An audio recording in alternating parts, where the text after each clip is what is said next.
fósseis, petróleo e gás.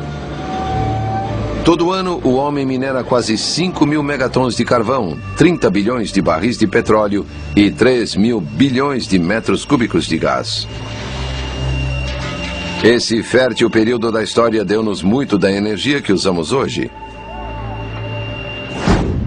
Sem ela, a Revolução Industrial talvez não tivesse acontecido. Não só as plantas fincaram raízes na Terra há 300 milhões de anos. À medida que o tempo passava, surgiram enormes insetos.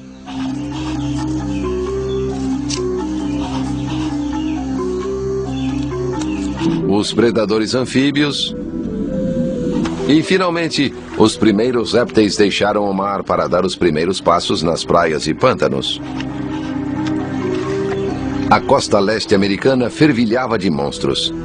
Centopeias de 2 metros na terra, libélulas de 60 centímetros no ar e protocrocodilos patrulhando as águas. O mundo tinha 4,2 bilhões de anos. Pela primeira vez, a superfície acolhia uma biosfera completa e moderna.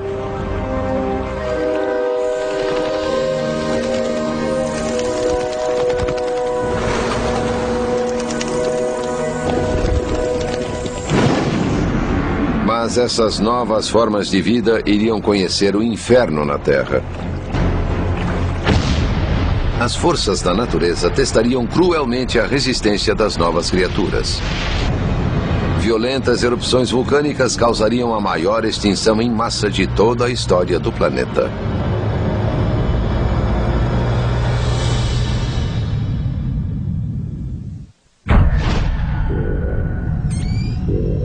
$250 milhões de anos atrás.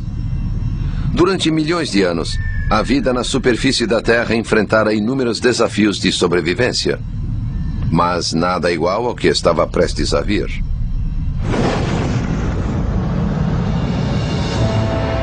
Na zona que hoje chamamos de Sibéria, a crosta terrestre tornou-se um lamaçal vulcânico. O motivo foi uma rara erupção de pluma no manto terrestre. Ninguém sabe por que ela ocorre, mas por vezes uma enorme massa de lava irrompe no seio da Terra para a superfície, derretendo e arrastando tudo o que encontra. Essas erupções continuaram por mais de 1 milhão de anos e liberaram milhões de quilômetros cúbicos de rocha fundida. O suficiente para soterrar a América moderna em uma camada de 300 metros de altura. Nuvens de gás venenoso espalharam-se e escureceram o globo todo.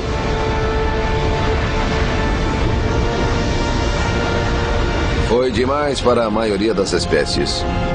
Mais de 95% chegaram à extinção.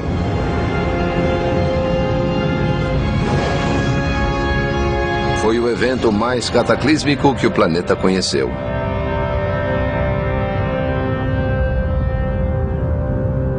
O planeta que emergiu desse caos tinha mudado bastante. Um novo supercontinente, a Pangeia, tinha nascido. O clima alterou-se drasticamente. Nos 200 milhões de anos seguintes, o oxigênio e o dióxido de carbono atingiram novos picos. Sob tais condições, os animais que haviam sobrevivido à extinção evoluíram para as mais famosas criaturas da Terra. Os dinossauros.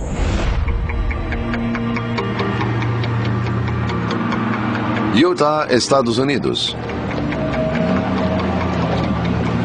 O paleontólogo Rhys Barrick é caçador de dinossauros.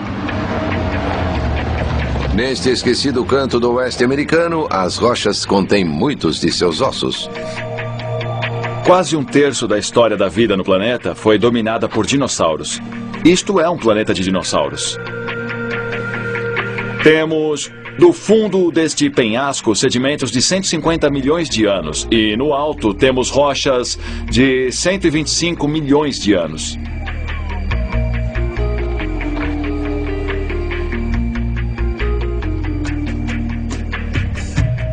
Como vai indo, Barb? Muito bem. Achou alguma coisa? Pedras e fragmentos interessantes. Já é um bom começo. Comparados com criaturas modernas, os dinossauros eram gigantes. O mamífero de hoje é, em média, menor que um cachorro. O dinossauro, em média, era maior que um urso pardo.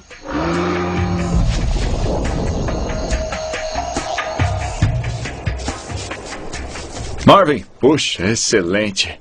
Esta garra de tiranossauro é realmente espetacular. Esses animais chegavam a 300 quilos. Mais ou menos do tamanho de um daqueles lutadores de sumô. Absolutamente fantástica, porque está muito bem preservada. Que maravilha de garra. Brilhante, Marvin. Parabéns. O primeiro fóssil de dinossauro registrado foi descoberto pela jovem Mary Ann Mantell, na Inglaterra, em 1822. O marido, Gideon Mantell, ficou intrigado e tratou de determinar que tipo de criatura era aquela.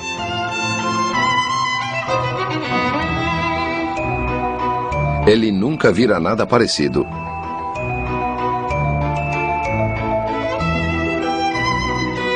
Após muita pesquisa, ele decidiu que era, na verdade, o dente de um enorme lagarto. Ele batizou a fera de Iguanodon, pois achou que se parecia com um iguana. Algumas décadas depois, na Europa e nos Estados Unidos, surgiram muitos ossos e dentes. Dada a real semelhança com lagartos, cunharam a palavra dinossauro, isto é, lagarto terrível.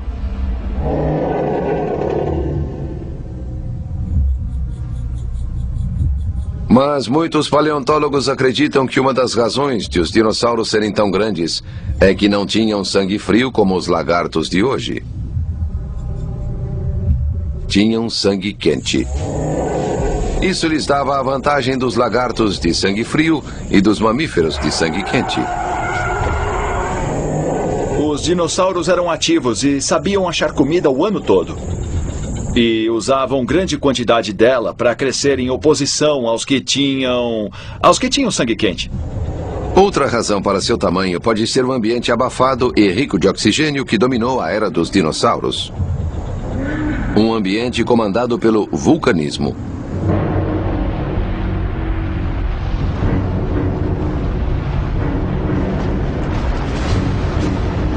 Começando há cerca de 180 milhões de anos, um grande surto de atividade vulcânica dividiu o supercontinente.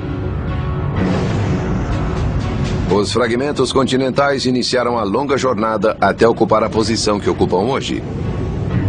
América do Norte, América do Sul, África e Europa. Cada um seguiu seu caminho. O supercontinente Pangeia já não existia. Cada um dos novos continentes levaram consigo dinossauros. E o clima vulcânico, abafado e úmido, servia-lhes bem.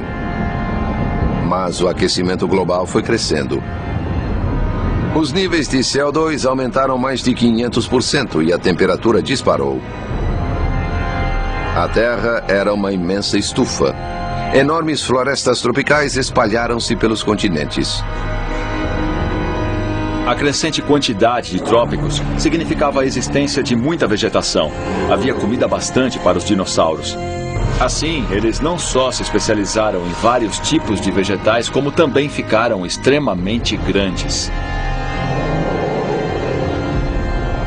Muitos cientistas acreditam que, evoluindo por milhões de anos nesse mundo quente e rico de oxigênio, os dinossauros de sangue quente alcançaram aquele tamanho enorme.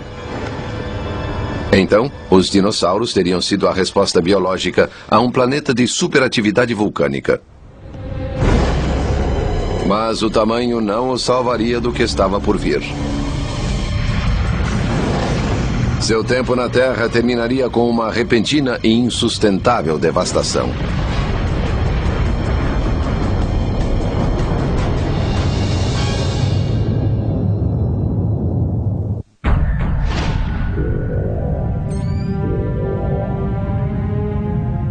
$100 milhões de anos atrás. Nosso planeta achava-se dominado por dinossauros.